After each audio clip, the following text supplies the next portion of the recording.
Hey there, true believers. You're tuned into Bastard Building Radio via the Negative Zone feed, and you're listening to episode 60 of the Fantastic Four Fancast. My name is Nate Charles. I'm your host, and as always, I am joined by my co-host, the Ben Grimm to my Reed Richards, the ever-loving blue-eyed Shane Murray. How you doing tonight, Shane? I'm getting through it, man. It's been a week. Yeah, it has. Coming off that overtime stretch, and man, now I'm finally on vacation, and let me tell you, those were some long shifts. Can you believe we've been doing this show for 60 episodes now? No, but you're gonna have to explain to me what vacation's like one day. Yeah, I wish you would take a vacation that didn't involve you having to like go to the hospital on a regular basis. That'd be nice. Yeah, that's literally all my vacation days go to me going to the hospital. I have one day left for this year. Everything else has been dedicated to the hospital. Oh, Jesus. And they won't do like retroactive through like FMLA or something like that? No, no, absolutely not. Because it would be all unpaid, and then they would have to dock me like so many hours. That's disgusting. Hooray for the healthcare system. Well, I'm sorry to hear that, buddy. Yeah, Hey, you got it's a chance to read some great books while you were off, right? I did do that. I did find Speaking, out that Flash omnibus I need to bring to Hershey though. yeah, Yeah, because Glenn Whitmore has colors in there, and um, well, I can't think of that other dude's name. The dude that worked on Gotham by Gaslight, he has a few P. things in Craig there. Russell. P. Craig Russell, Yeah, so you're thinking of. Of course, yep, by the time this episode airs, it'll be in the books. it will be, but we're recording Pardon the pun. beforehand, so that'll have like LaRoque and two more signatures in it. Yeah. Now, do you have, I forget, you have the Messner Lobes and LaRoque Omnibus. Do you have the Wade Omnibus as well? No, I have the first one, just the Messner Loeb's LaRoque one. But anything besides all that overtime for you? No, not really. Aside from doing the HersheyCon here this weekend, and I'm getting ready to get on a plane out west for next week, and I'll be gone for about 2.5 weeks out there. So we've got a number of episodes in the bag, though, so hopefully we aren't going to miss a week at this point. One of the things I did do today, though, was I worked on my order for my comics in September. And let me tell you something. We actually got the reading order for the Fantastic Four and X-Men event, DNX, Shane. So a little bit of Fantastic Four news now. How do you feel about us giving the true believers some insight into the reading order on this event? All right. I'm gonna So follow your suit in it, seeing that you have it all down because you actually make a list. yeah, well, it helps. I wouldn't say I'm massively organized, but I'm organized at the bare minimum. Yeah, but you also do a pool list, and I buy mine weekly. That is fair, yeah. So DNX starting in September will kick off with DNX number one, and then segue over to X-Men number 37, followed by DNX number two, X-Men number 38, and Fantastic Four number 17. And then we roll into October with DNX number three, followed by X-Men number 39, Fantastic Four number 18, and X-Men number 40. And then this event will wrap up in November with DNX number four, then X-Men number 41, and finally DNX number five. And honestly, Shane, if you haven't been reading X-Men, I'm reading both X-Men and Uncanny X-Men. They're both fantastic books, if I'm being honest with you. I think out of the entire From the Ashes relaunch, those two have been firing all cylinders since the word go. Worth checking out. I hope you'll buy those I X-Men mean, tie-ins and give it a shot.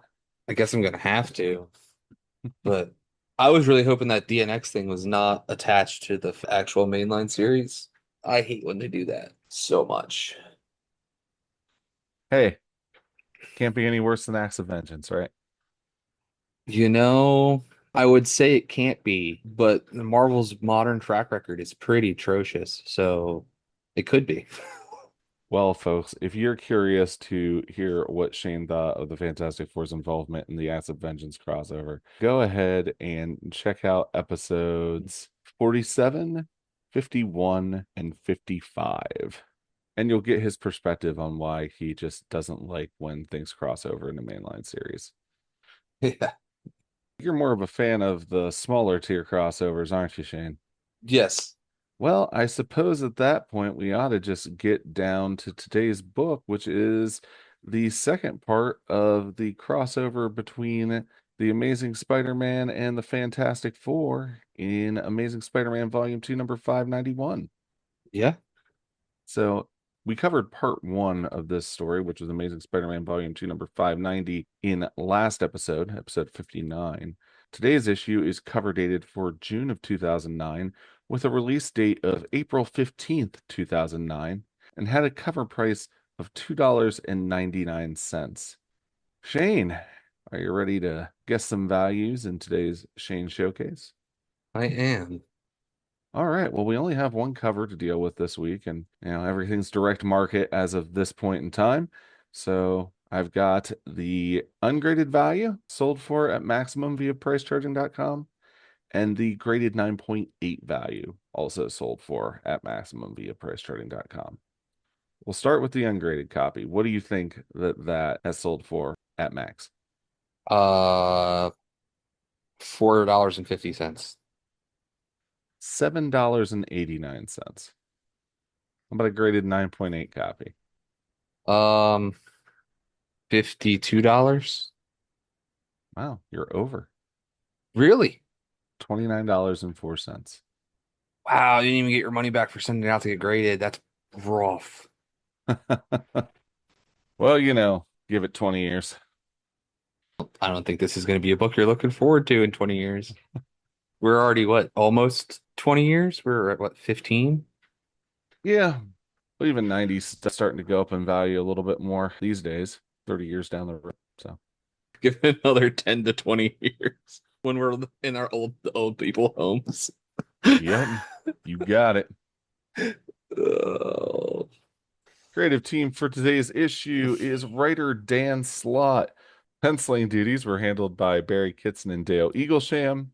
Inking duties by Jesse Delperdang and Barry Kitson. The colorists on this book were Dean White, Andy Troy, and Chris Chuckry. Lettering duties were handled by Joe Caramanga. Editors were Tom Brennan, Stephen Wacker, and Tom Brevoort, and the editor-in-chief, Joe Quesada. Shane, would you like to hear a synopsis of today's issue? I would love to hear a synopsis of today's issue. All right, once again, Marvel Unlimited has us covered with the gloves are off, the mask is off, and for Spidey and the Torch, it's on. One of the deepest friendships in the Marvel U is about to take a sudden turn. Plus, life kicks into high gear for practically every member of the supporting cast. Big changes, big surprises, and, like we promised, an event so huge it's going to be felt in almost every Marvel title. This one's a game changer, Marvelites. Miss it, and you'll miss out. So, reading through the synopsis, I got to thinking that there's a little something that I feel has been lost in modern comics, and that to me is the art of the supporting cast. Boy, oh boy, will that come up later on in this book. Yeah, well, and that's the thing. Yeah, this book is very supporting cast heavy at points, but I don't feel like we really have decent supporting cast roles in modern comics. Now, you might disagree with me. A number of the true believers might disagree with me. When you open up a current issue of Fantastic Four and you look at the recap page, what does the title say? I don't even remember. It's always the Fantastic Four and Alicia Masters Grimm. Now, you and I both love Alicia as, a character, correct? Absolutely. 100%. But Alicia has now been put on equal billing with the Fantastic Four. She's practically part of the team at this point, correct? Yeah, we can look at it that way, yes. Franklin, Valeria, Nikki, Joe have more or less become this junior Fantastic Four, correct? Yeah, They're yes, more they or less have. part of the team at this point, correct? Correct. So that's my example with the Fantastic Four. Now you look at something like Spider-Man. Who would you say Spider-Man's greatest supporting cast member is? Like, you can give me a couple of them. Greatest supporting cast member? Yeah. Oh, I guess you would always start with Aunt May, and then go to MJ, and then go down the list from there. Like I always think that J. Jonah Jameson's one of the biggest ones, just because of like the sheer shenanigans J. Jonah Jameson pulls off against Peter. And then, there's Harry. But I think Okay. that's like the top five-ish. So we'll take two of them. Let's take Mary Jane. Mary Jane got turned into the superhero jackpot, and now last I checked, she's Venom. Yes. J. Jonah Jameson stopped being Peter's boss at his workplace and eventually became Peter's man in the chair, basically, feeding him information. Again, they stopped being the normal people that are extraordinary protagonists, have grounding them and more or less on equal footing with the hero themselves. I'm not saying that should be the case for every supporting character, but it's starting to feel like it's the case for the vast majority. Coming back and reading this story, and maybe I should have held off on this to the end, but it's kind of refreshing to be able to look at the supporting cast and see what's going on with them, as opposed to having them just all be almost superheroes or being just actual superheroes in their own right. I What's mean, happened to the fair. normal people in the Marvel universe, I guess, is my question here. Insurance companies got sick of paying for their houses. Yeah, I suppose there's that, but I don't know. If you look at, I mean, even I'm a huge Captain America fan, and I get Sharon Carter was never a normal person. She was always a secret agent ever since she was introduced. But they've even turned her into a costumed hero as the Destroyer now. It just, I don't know. It's just an observation I made, and going back and reading this, it made me kind of long for the days when supporting cast were just that supporting cast. They were the normal people that anchored the extraordinary protagonists. So you miss the April O'Neils of the world. Yeah, April O'Neil is a great example. She's still just a regular old April O'Neil. Anyway, now that I've gotten that ran out of the way, you want to take us through the cover of today's issue? Sure. So today we have, instead of our usual, Fantastic Four at the top, we have the Amazing Spider-Man for the second week in a row. Yeah. Johnny has some words. Enough is enough. Who are you?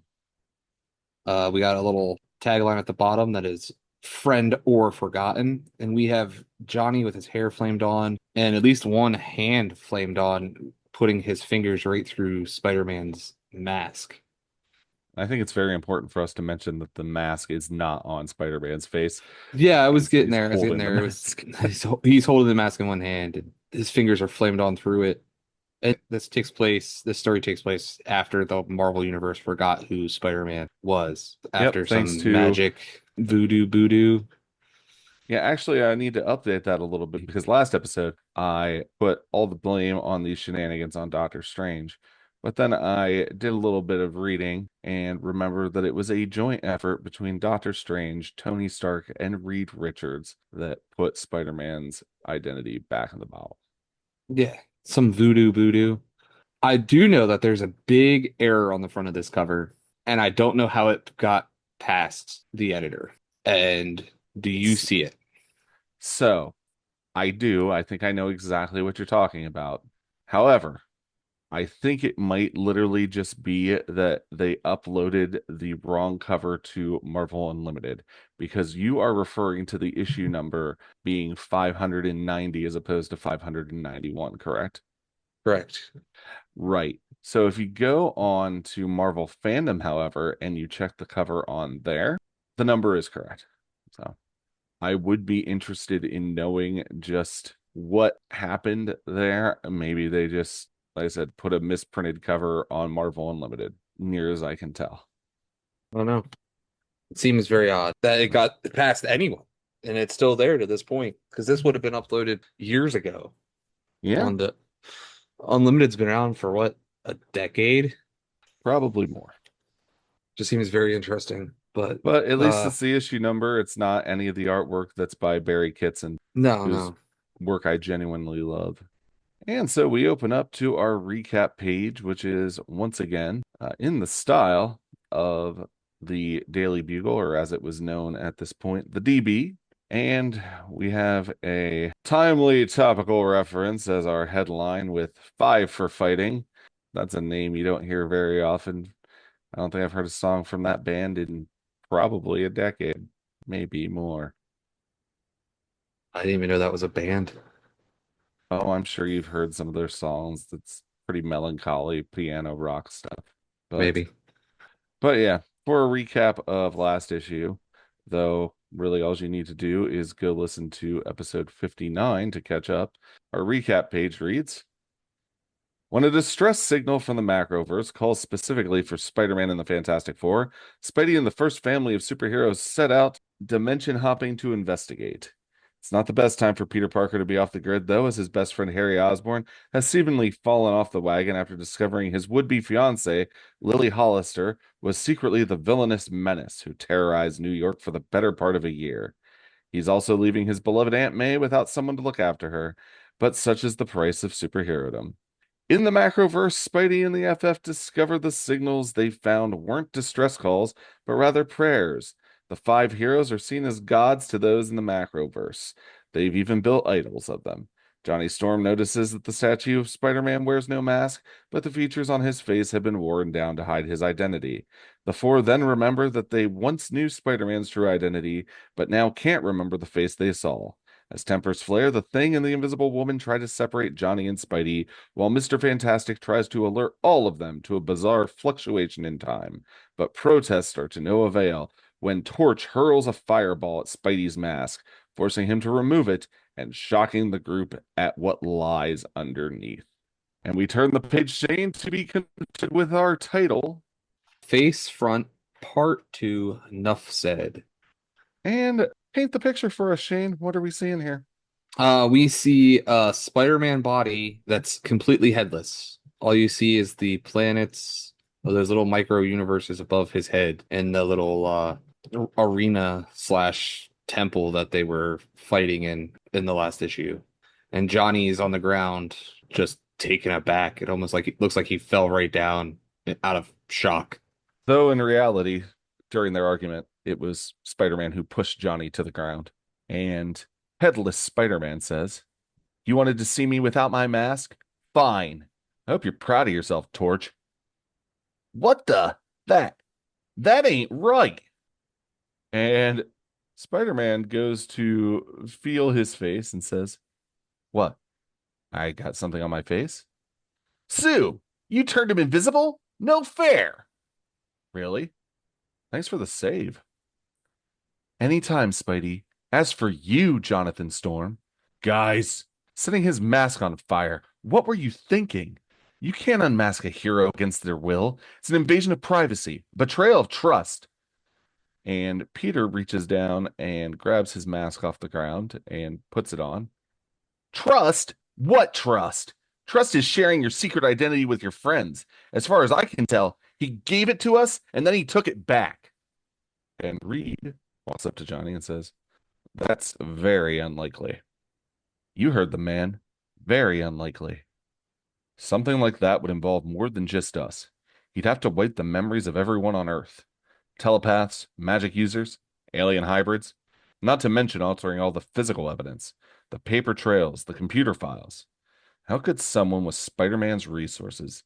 But Ben is done having this conversation as there is still a horde of these other dimensional barbarians at the gates, and he says, "Nuts to this. Susie, let me out of this force field. You can all stand around flapping your gums. Me, I'm gonna pound on the evil barbarian horde. Remember them?" The Thing's got a point. "I say we table the whole mind wipe thing and punch some baddies. Who's with me?" "All right, if we must. But all of you, time is of the essence. Please hurry." "Reed, before Johnny distracted us, and these beastmen rode in, you were trying to tell us something. Can it wait?" And Sue manages to dismount a barbarian with a force field as Reed chokes another one with his pliable grip, saying, "I wish it could, darling." "So that's it? We're just supposed to forget about this mind wipe?" "Mind wipe? What mind wipe? See, it's already working." "Whoa!" And Spidey manages to dodge out of the way of one of the dinosaur claws and catches another, struggling to hold it back with all his strength. Uh, hey, Johnny, little help. Oh, we're on first name terms here? Fine. What's yours?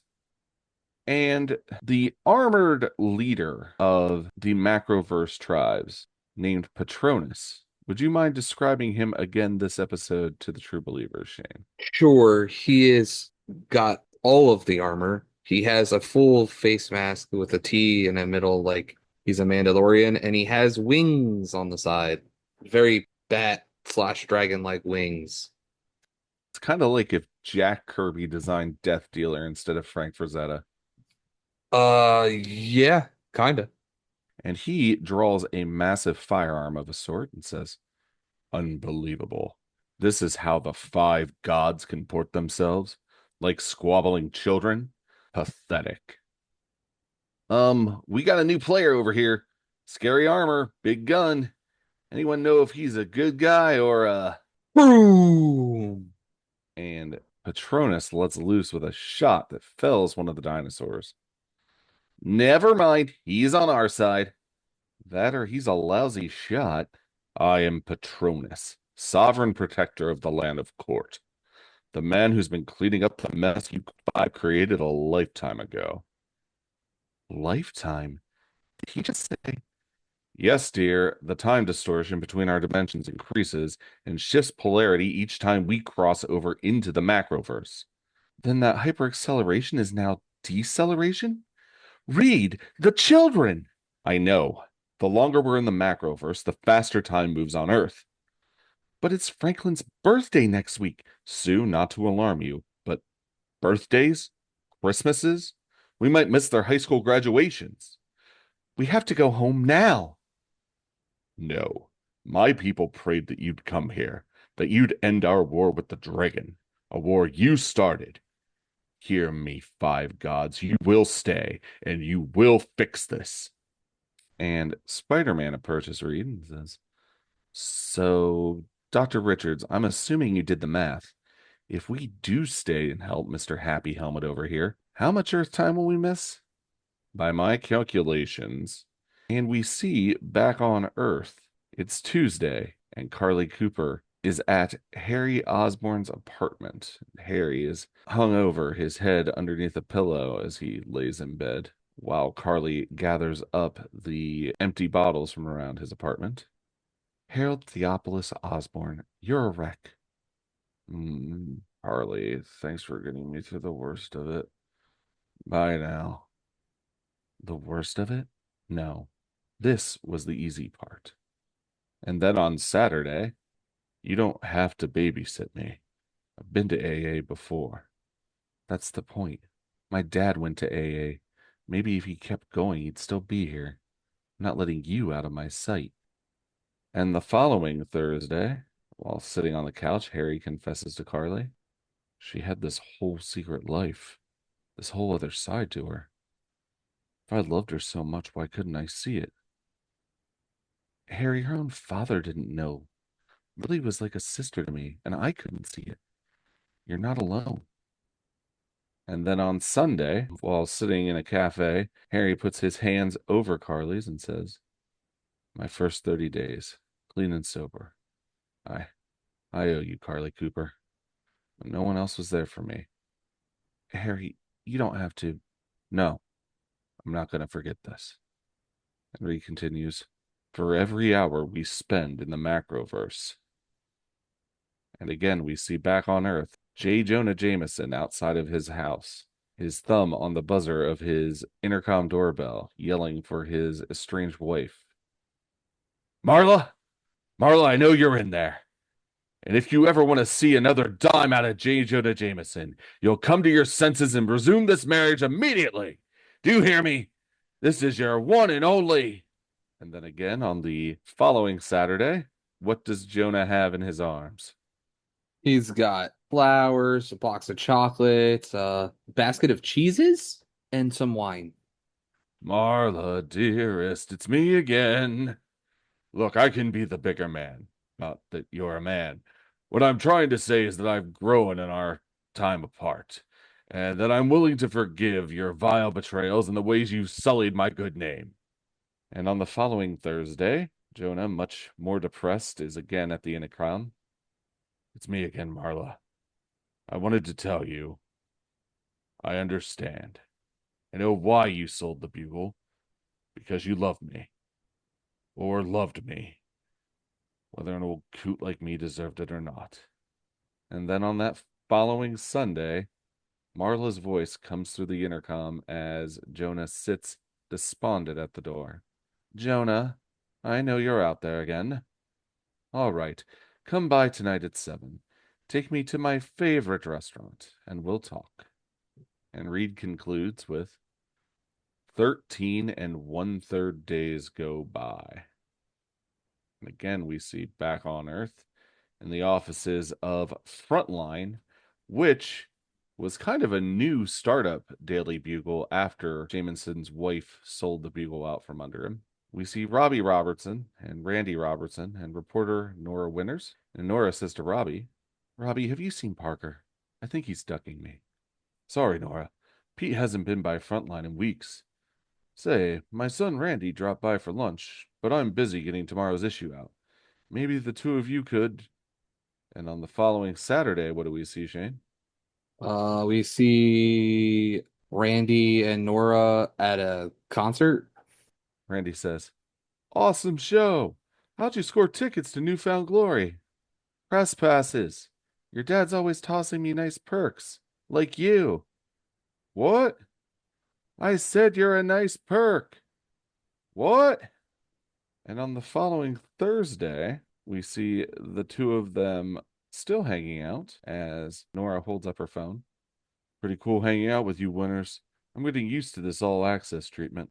Look at this. We're going right past the ticket line. Yeah, it's called paying by phone, genius. You're lucky you make good arm candy, Robertson. And then the following Sunday, we see Randy and Nora walking past the cafe where Harry and Carly sit. Randy says, Really? You want to go see that movie again? I mean, it was good and all, but. Well, I thought maybe this time we could go and not watch the movie. So, to take it back, all of this happens while Rita's saying, By my calculations, for every hour we spend in the Macroverse, 13 and one-third days go by back on Earth. No, says Spider-Man. And finally, back on Earth, what do we see, Shane? So back on Earth, we see Aunt May with a suitor. He's a very well-dressed, dapper older man, and May says to him, Really, any relation to J. Jonah Jameson? I'm his father. Well, Mr. Jameson, I'm flattered, but as you can see, things are busy here. Perhaps another time. And then on the following Saturday, we see what, Shane? We see them at a movie in the park. Yeah, it looks like a Western, as May says. Yeah. A kid cult movie? Now, how on earth did you know I was such a fan? It's your hair. You wear it like Grace Kelly did in Hero of the West. But of course, she couldn't hold a candle to you, May. Remind me to thank Betty Brant for setting us up. And on the following Thursday, They're at the same movie theater that Nora and Randy were at. and See them there in the background? I do. And Jay says, Too soon for another movie? Jay, after the ballet, the Knicks game, and 2 trips to the museum, going to the movies is just my speed. And where are they at the following Sunday, Shane? They took his son's reservation at his former wife's, not yet divorced wife's favorite restaurant. And as they're seated at the table, May says, This place is so fancy, Jay. How did you ever get us in here? Beats me. I just gave them my name and they walked us right in. While outside at the host station, Marla face palms as Jonah is leaping up and down, shaking his fists, yelling, Of course I have a reservation, you menu waving miscreant. Now get me the manager. Get me a table. Give me the wine list. Meanwhile, back in the Macroverse, Spider-Man says, We were only supposed to lose a day or two. You're saying we're already a month in the hole? I vote we. Sorry, this isn't up for a vote. If what Patronus says is true, We used our power irresponsibly, and now stop. You had me at power and irresponsibly. All right, let's get this done. Fast. Good. I have a plan. Easy, bub. I got to think about armor-plated heads of state. How do we know you're on the level? Spidey, does your spider sense tell you anything about him? I'm not picking up any bad vibes, but my powers don't work that way. He's not trying to hurt us, at least directly. As far as my gut goes, I think we can trust him. Great. Trusty McTrust here says we can trust him. Storm, I've taken enough of you and your. Well, I don't give a. Enough! I've had it up to here with the both of you. Don't you get it? When the Fantastic Four takes you in and fights side by side with you, you're not just friends. You're more than family. You're not a team. You're the team. The world's greatest team. It's no, I want this or I'm doing that. You know why? Because there's no I in Fantastic Four. Actually, Ben, there's. Shh, dear, he's on a roll. So what do you say? You in? And Ben puts his hand out, and Sue rests hers on top of it and says, always. Followed by Reed, of course, old friend. And then Spider Man. Sure, why not? And then what does Johnny do, Shane? With a flames on enough of his hand to just burn or sear Spider-Man. Yow! Son of a biscuit. Ha, gotcha. Just once. Can you act like a real superhero? Just once? Oh, I know I can. Can you? Because I'm all over this. And our scene shifts to the heart of the Dragon Empire. Go ahead and take us through this splash page, Shane. Starting from the top, you have Sue making this cylinder of light, pushing up a bunch of them out of the crowd, just trying to break up some of the sheer numbers of force as she's flying by on a force field. And then you have Johnny flamed on, shooting fire blasts around. Ben just tossing people willy-nilly. Reed's giving one guy a uppercut while he's got another guy wrapped up with his hand. Patronus is just straight up blasting, doing his best Donnie DeVito impersonation, and Spider-Man's just flying, not really flying, but like just jumping and trying to punch people while dodging. Now, here's the thing, Shane. Last episode, your fantastic frame when we did our Fantastic Four of the week was the Fantastic Four and Spider-Man fighting the barbarian hordes, but Peter was unmasked. And I said that it was not my favorite frame simply because Peter was unmasked and it kept it in my mind from being an iconic image of Spider-Man and the Fantastic Four. This literally fixes every problem I had with that pan. It definitely fixed his that damn foot. Yeah, the foot's not up and out and untextured, and Peter has a Spider-Man mask on, and this just looks awesome. And Johnny says, I'm up to like 50 guys. 50? I take on 50 guys on a slow day. Yeah, taking out a quarter of Galactus is my slow day. Well, good for you and Galactus, Shin. Shut up! I'm watching you, Patronus. My team isn't here to topple a regime. You said we could help you put an end to the fighting. Yes. All you have to do is get me past the dragon defenses and force an audience with myself and their royal family. Leave me with them, alone and unarmed. And I swear to you, this age-old conflict will come to its peaceful conclusion. And what do Spider-Man and Johnny start to do here, Shane? Well, because they're children, they jump ahead trying to, see who can defeat the most supervillains, or not supervillains, the most of the army first. Johnny, Spider-Man, why are they breaking formation? What, didn't you know they're having a race to see who can be the biggest idiot? You're really ticking me off, you know that? I mean, what's your problem? This is a Spidey Torch jam. We used to get a kick out of these. Yeah, we used to be 15. Grow up.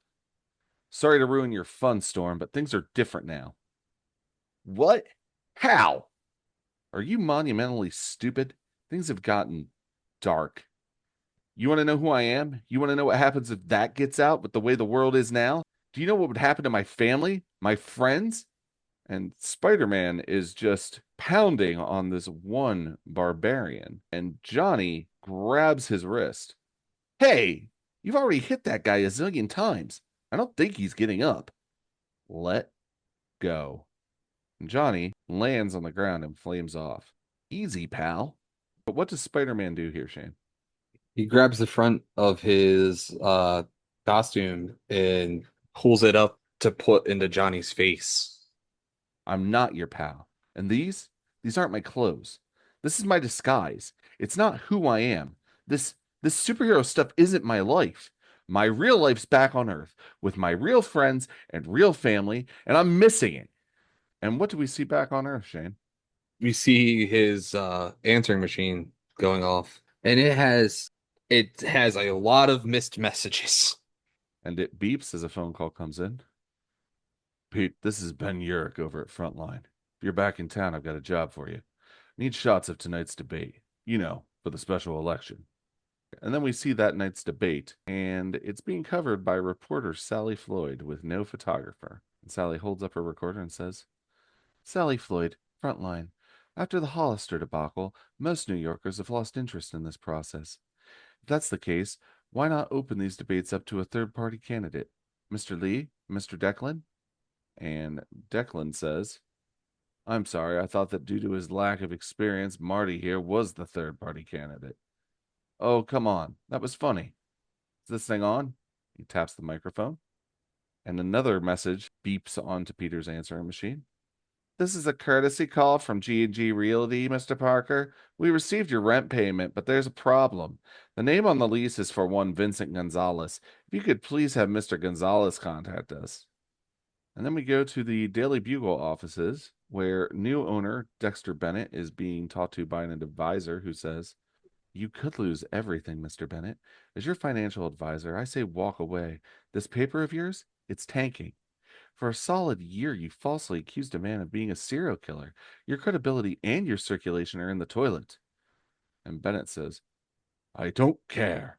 I'll find a new angle. I can make this work. No one's taking the DB away from me.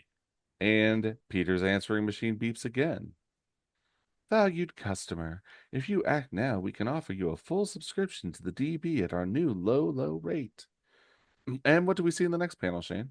J. Jonah Jameson outside of his old house is that his house with an intercom or is that Yes, it okay? is. It Yeah. is his home, and through the intercom, his estranged wife Marla says, "J. Jonah Jameson, are you insane? Is this why you wanted to get back together? It's for my backers. Clean bill of health wasn't enough for them. They need to see I got a stable home life too. Marla, please, fake it for me, at least till this is locked up. You, you owe me, dear." And Peter's answering machine beeps again. Peter, are you there? It's Betty. I'm just reminding you, tomorrow's a big day for Flash. He's been working really hard for this. You have to show up. Tomorrow, 92nd Street YMCA. And what do we see in the next panel, Shane? Flash is in a it looks like a race that Yeah, it's like a racing wheels wheelchair. yeah. And Betty Brant is there alongside of him and says, First place, Flash Thompson. I'm so proud of you. This is the Flash man you're talking to, Brant. You expect anything less? So no word from Petey Parker, huh? You know, Pete, something probably turned up. And once again, Peter's answering machine beeps. And how many messages are on there now, Shane? 47. Peter, dear, you're still not back. Well, if you get this before Sunday, I'm making all of your favorites for dinner, and there's someone I want to introduce you to. Don't worry, it's not a girl. And what do we see in the next panel, Shane? We see Aunt May and Jameson Sr., I guess, sitting on a porch swing. It's all right, May. I just wish you could meet him. Don't worry, I'm not going anywhere. Good. And again, the answering machine goes off. Hi, this is Pete. I'm going to be out of town for a while. Way, way, way out of town. Trust me, you have no idea. Well, my faithful answering machine's still here, so leave a message. Beep. Hey, Tiger. I just thought you should know I'm machine full. Message erased. Beep. And our scene once again cuts back to the royal throne room of Dragon. And what do we see here, Shane? We see the dragons all discussing how they're going to protect the throne room. Your Majesty, they're coming. The five gods have returned. Let them come.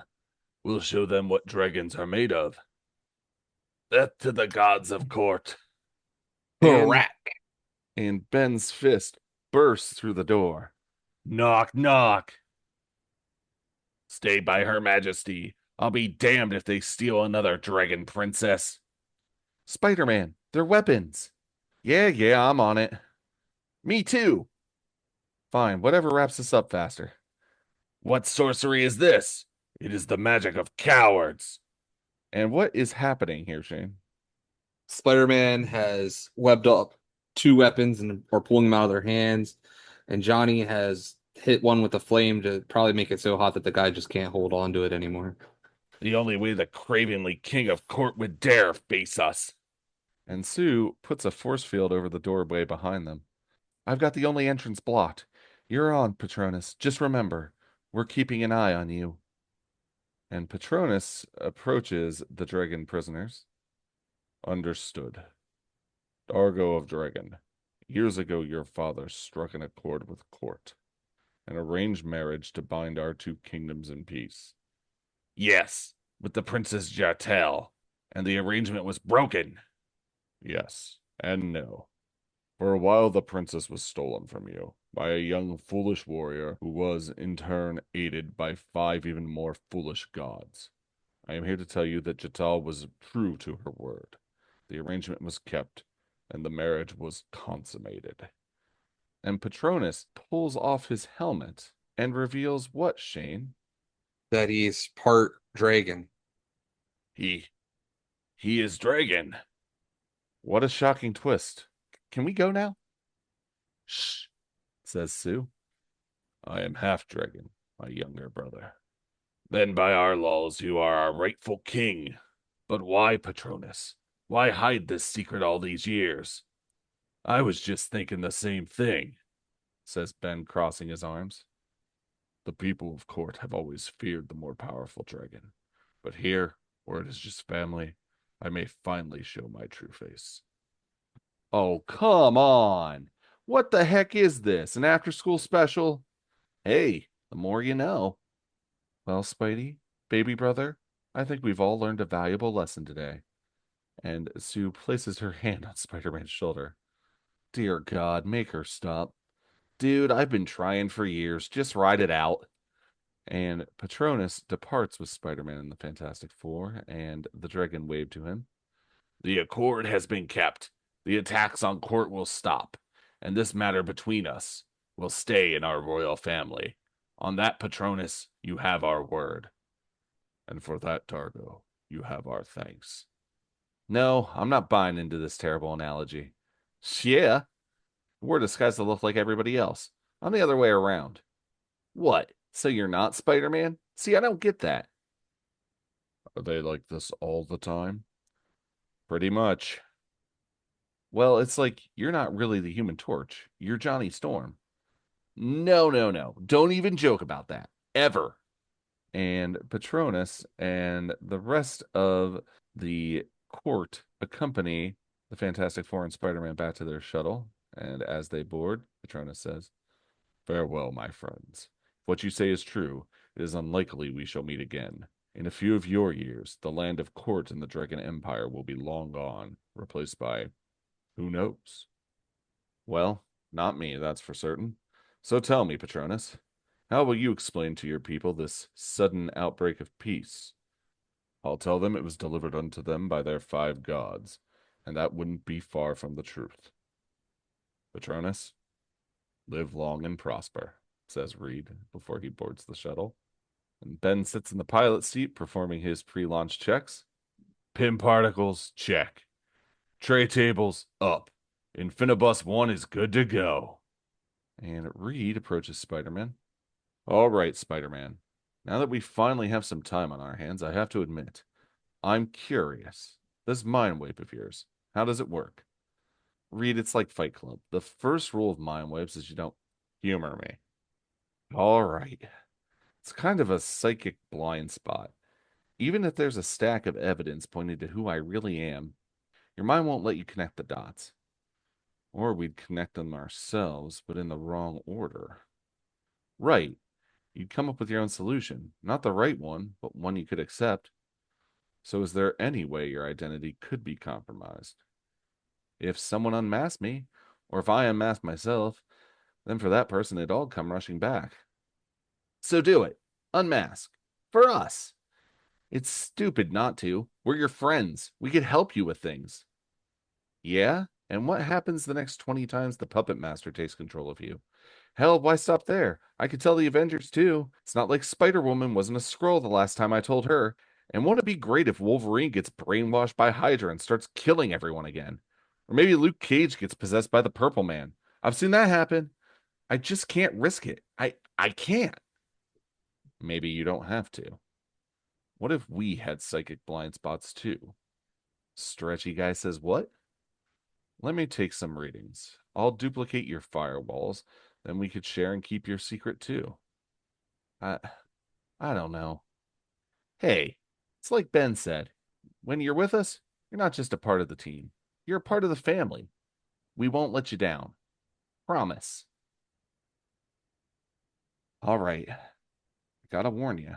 The way this works, once you see me, it'll all come back to you. You'll remember everything. And what does Spider Man do, Shane? He unmasks. And as he does so, smiles cross the faces of the Fantastic Four. Johnny crosses his arms and says, Hi, Pete. Long time no see. And Reed puts his arm over Ben's shoulder and stretches and puts his hand on Peter's shoulder. Well, what does Sue do, Shane? Gives him a peck on the cheek.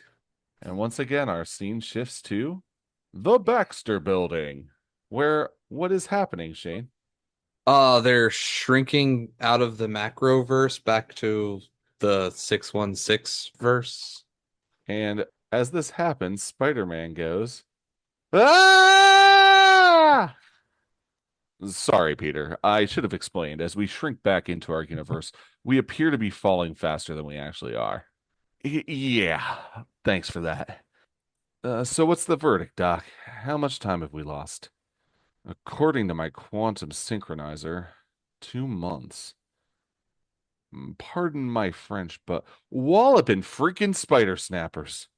Oh man, my TiVo's probably full. The kids must be worried. I have to call Alicia. Yeah, and I should check in with Debbie. And Spider Man swings off from the Baxter Building rooftop, saying, Good luck with that. I need to check in on everything. My aunt, my job, my rent. Gotta go. See you around, Pete. This is so not good.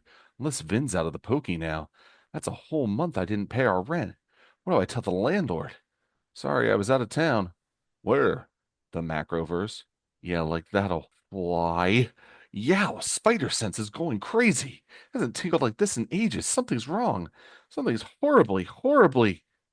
And what happened, Shane? Spider-Man plonks into a antenna. I think it's a street light. I've never seen a streetlight quite look like that before. Regardless, he collapses Yeah. to the sidewalk at the rear of a crowd in Times Square. They've counted all the votes? Enough that they can call it. What? And Spider-Man begins to pull himself up off the ground. Come on. Pull yourself together, man. There is no way you saw what you thought you saw.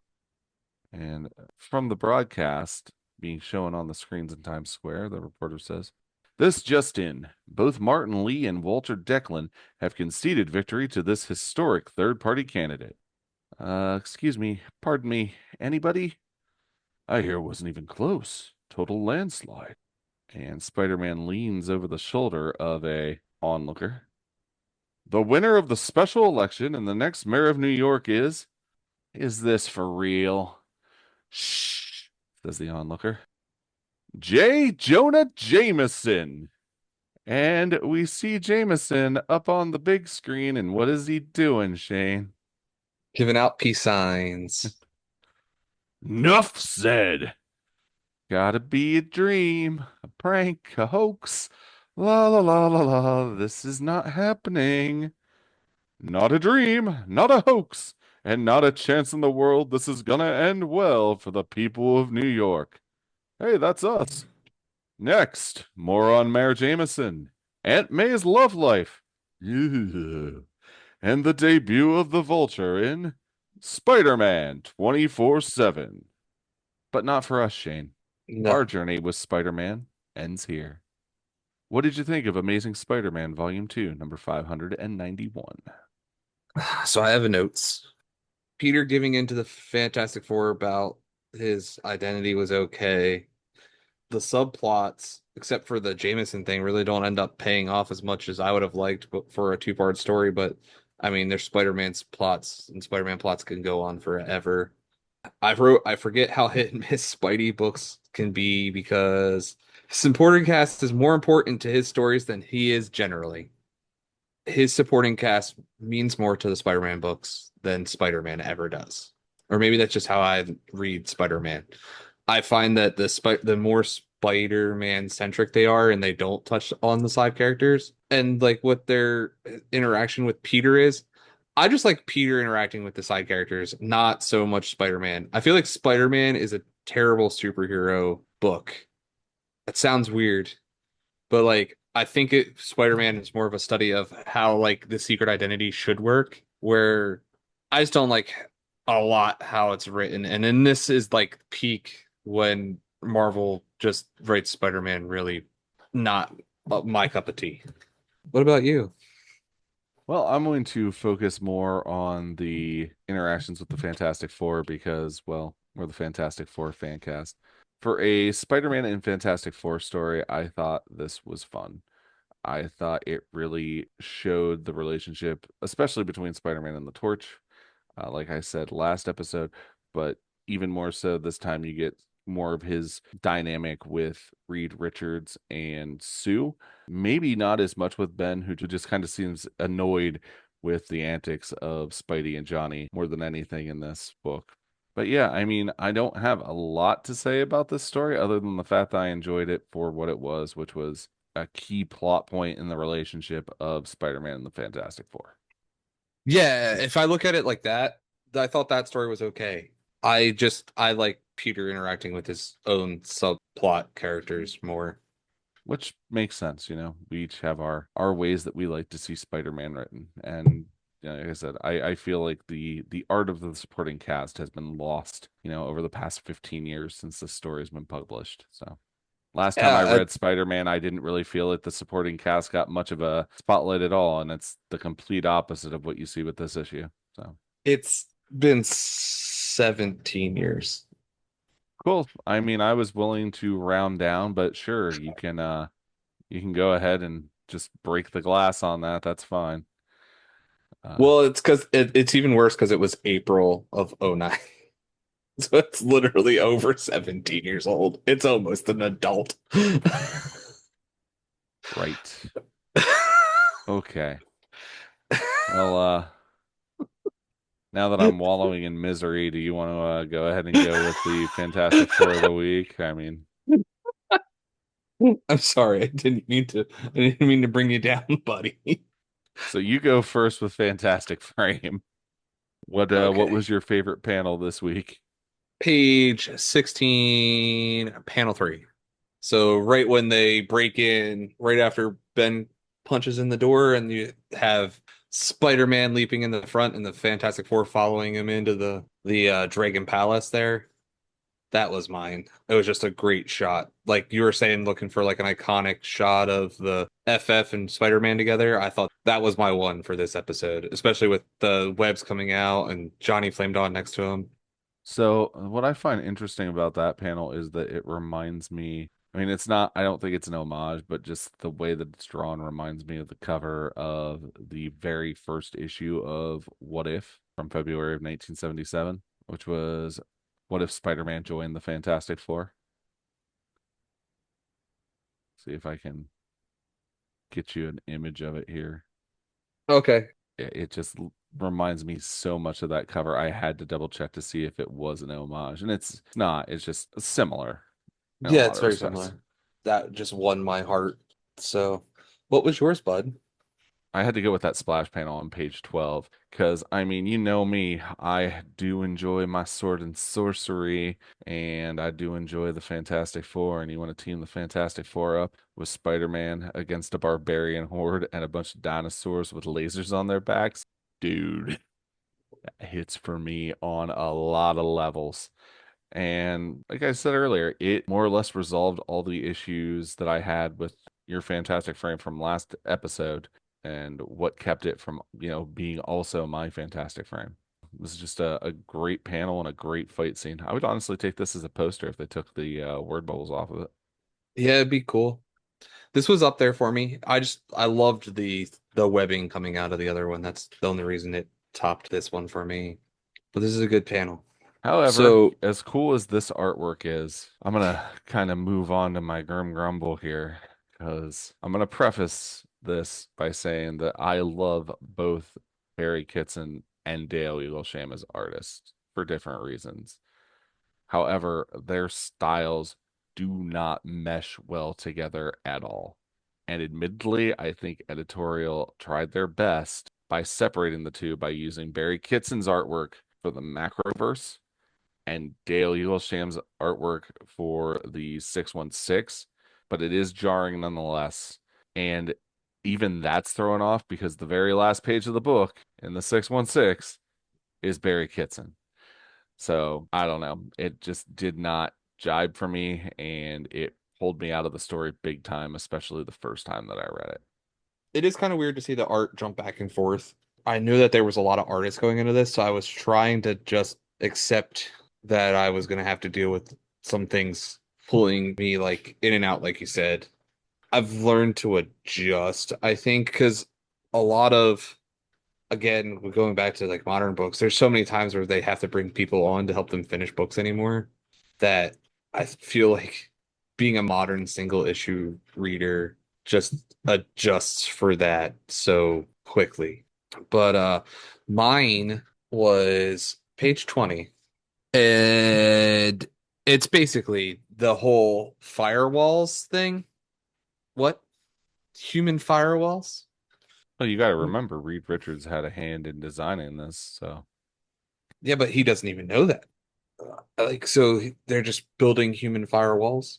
Um, apparently he's looking at Spider-Man, and I'm assuming on their way back from the Macroverse, before they departed, they examined him on the shuttle in some way, shape, or form, so Reed could figure out how to duplicate whatever biological component was at play here, or psychic component via technology. But yeah, I don't know. When I read that, it didn't necessarily read great to me either. But I was able to maintain my suspension of disbelief a little bit, but I get why it seemed like a bit of a stretch even in this scenario. I mean, we just dealt with them going to the macroverse. Like they travel universes. I just don't. I still think that they try to keep enough normalcy in the thing to keep it like at least grounded. The idea of like a firewall was just like, what? What, Reed? Like you're now putting computer chips in all of you guys? Like, does the shocker just come by and electrocute you guys, and now you have no firewall? There's questions. I get it. What was your cosmic cliffhanger for this issue? Clong. I don't think I have to say more than that. Anyway, page 22, panel 4. Yeah, One, Spider-Man colliding with whatever apparatus that is. yeah. What anytime Spider-Man hits his head while he's web slinging, you never know what's going to happen next. And needless to say, I wasn't really disappointed with him falling all the way down and being on the ground and in the crowd. But of all the nonsense we've seen in this book so far, that had to be mine. What was yours, bud? Page 24, man. We all know J. Jonah Jameson is headed out for Spider-Man, and now he's the mayor of New York. Dude, Pete's screwed. Like, this is not good. So that's real simple choice for me with that. So you're going to lead us off with what I think is the hardest one of this book, Oh, this was which easy. is Most fantastic player. Yeah, my MFP was easy. I'm giving it to Ben, and it's purely for his no eye and Fantastic Four rallying speech. Purely. It's literally my favorite part of the entire issue.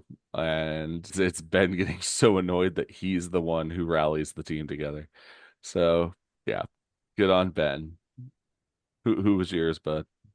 Patronus. Okay. He does resolve the entire conflict.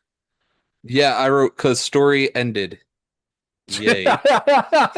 It's your, is Patronus your Jackie Gleason? Yes. Oh, wow. Well, I'm sorry you didn't enjoy this one, apparently. I don't know if I didn't enjoy it. I don't know.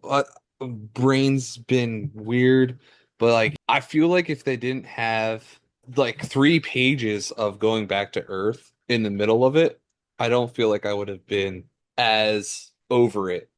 I feel like this had a really cool, this could have been a really cool sci-fi story, and they still could have touched on the B/C plots, but they went hardcore in the middle of this book for, so let's see, we have 15, 16 are just straight panels of it. And 6 pages in total that they do that. yeah. Of a 24-page book. So like to me that's just too much. Like they should have just let this be a sci-fi thing and this is what's happening here, here, and here, and then moved on. But I get they're telling him a Spider-Man story and they brought in the Fantastic Four and it was a way because they're I'm assuming they're the first ones that got told about his secret identity after the whole brainwashing thing. Yeah, for the most part of the superhero variety, I'm pretty sure that is correct. So yeah, I don't know. I would have to go back and read that, and I don't see me going back and reading that right now. I'm reading so much other stuff. Yeah, I'm in the same boat. Well, folks, if you would like to check out this story for yourself, it has been reprinted a couple of times. The first time was in the Amazing Spider-Man 24/7 trade paperback from September of 2009. It also shows up in Astonishing Spider-Man Volume 3, number 27. That's for you UK readers. That came out via Panini Press in December of 2010. It's also in the Spider-Man Brand New Day, the Complete Collection Volume 3 trade paperback from June of 2017, and the Spider-Man Brand New Day Omnibus Volume 2 from January of 2026. You can also find it on Marvel Unlimited or in the back issue bins of your local comic book store. Well, Shane, you want to hear what we're covering next week? Are we going back to Jack and Stan? We are. We will be covering Fantastic Four Volume 1, number 15. And I don't know, maybe we'll have a guest.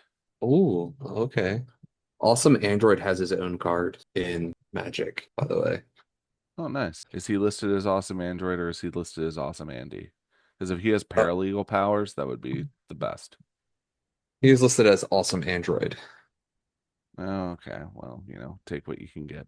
And what we would love to get, true believers, is some feedback from you.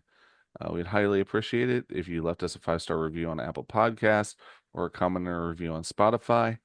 As always, we recommend subscribing to us on your preferred listening platform so we show up in your feed each and every week. That way you don't miss an episode. You can join us on Facebook at the Fantastic Four Fancast, where you can engage in FF related discussions and share Fantastic Four content. Please just be respectful of your fellow posters. Keep on topic. Those are the big things that we ask for in the Facebook group. Read those group rules and adhere to them. You can also find us on Instagram at Fan4Fancast. That is FAN, the number 4, FANCAST. And finally, you can email us any suggestions or feedback at fan4fancast@gmail.com. Again, that is FAN, the number 4, FANCAST@gmail.com. Shane, do you have any final thoughts that you'd like to share with the true believers this week? I guess I have a harder time reading newer Spider-Man than I even thought I did. So don't take my word for this. I mean, read it yourself. And this isn't even technically before we hit what a lot of people consider to be the bad times. Isn't like anything after 2003 the bad times? Was it like when the music died in 94? Yeah, I No, guess what I guess where the bad times begin could be debatable, but Anyway, we'll debate that when we, start a Spider-Man show. That'll never happen. Yeah, if you want to read Spider-Man, just read Ultimate Spider-Man and then you're good. And then like the early Steve Ditko stuff. You don't have to read anything after that. Oh, come on. You're gonna do Roger Stern like that? I was kidding. You're gonna do David Michelini like that? No, I'm not going to do anyone like that. I'm You're just gonna, hey man, Todd I'm just McFarlane and all anyone right. else. Not to say that the stuff that you mentioned wasn't good. I just, I gotta bring up some others when you make a statement like that. But anyway, Shane, thanks again for joining me on another fantastic adventure. Can't wait to do it again next week, and we hope that you will join us again next week as well, True Believers. Until then, stay fantastic.